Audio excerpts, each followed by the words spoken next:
आता पाहूयात मुंबई पुण्यातील टॉप 9 बातम्या।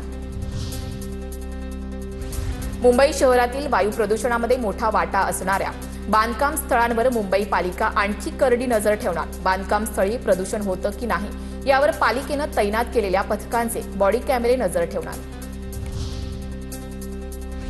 मुंबईच्या लालबागमधील मिरची गल्लीतील अतिक्रमणावर पालिकेची कारवाई। 2 दिवसीय मोहिमेत वाढीव शेड्स, स्टॉल्स आणि बाहेर ठेवलेला माल जप्त। एल्फिस्टन पुलाचे पॅनल काढण्यासाठी मध्य रेल्वेवर रात्रकालीन मेगा ब्लॉक। रात्री 10:30 वाजल्यापासून ते रविवारी सकाळी 6 वाजेपर्यंत मेगा ब्लॉक।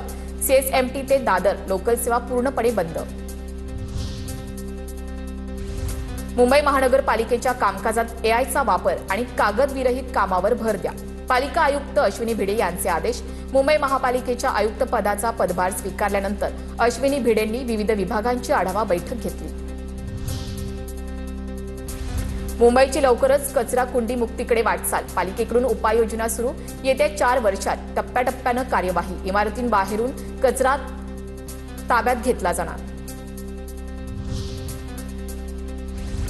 मुंबईच्या फॅशन स्ट्रीटमधील कॅफेवर महानगरपालिकेची कारवाई। महिलांच्या फिरत्या स्वच्छतागृहामागे अनधिकृत कॅफे उघडल्याचा प्रकार समोर। यानंतर मुंबई महानगरपालिकेकडून कारवाई करण्यात आली। पुणे जिल्ह्यामध्ये अवकाळी पावसानं शेतीचं मोठं नुकसान। जवळपास 2,2500 हेक्टरवरील पिकांचं नुकसान।